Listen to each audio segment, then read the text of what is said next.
Hi everyone, Jason Keaton here.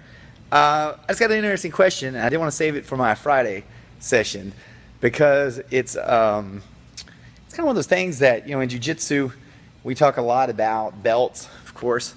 So everybody's interested in getting the next belt and blah blah blah. But someone asked me, and I'm not going to name names just in case, give the initials or whatever, them, whatever.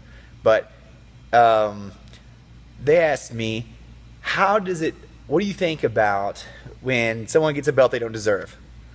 Okay, somebody gets a belt they don't deserve.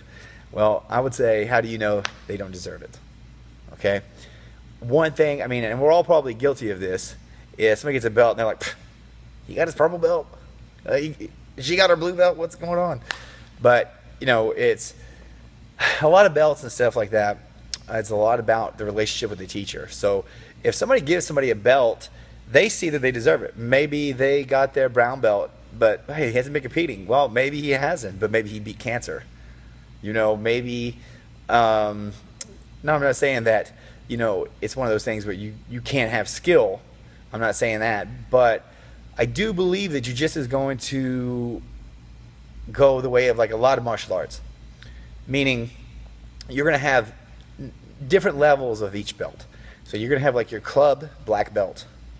Okay, you're going to have like your national level black belt.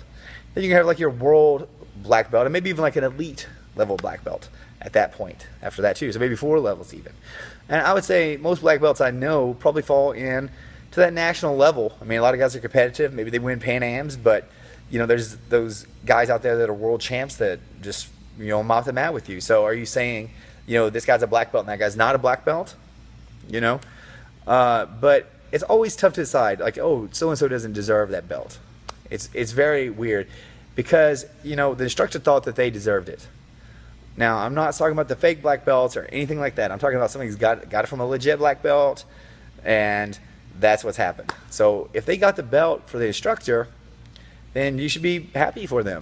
Maybe they're not as good as you think they are. Maybe you don't think they deserve it.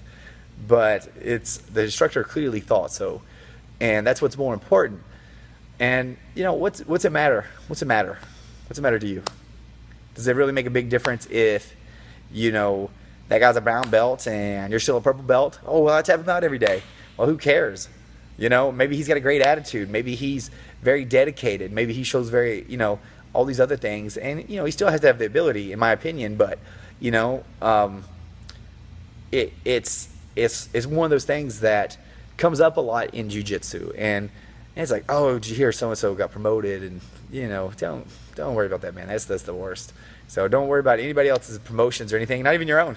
Just keep training and, you get the belt, you get the belt. So that's what's more important is developing actual skill, not about who gets promoted, if they deserve it or whatever. Okay? So I've been Jason Keaton. You've been great. And, hey, just get on the mat. Get on the mat and train. And don't worry about all that crap. All right? Bye.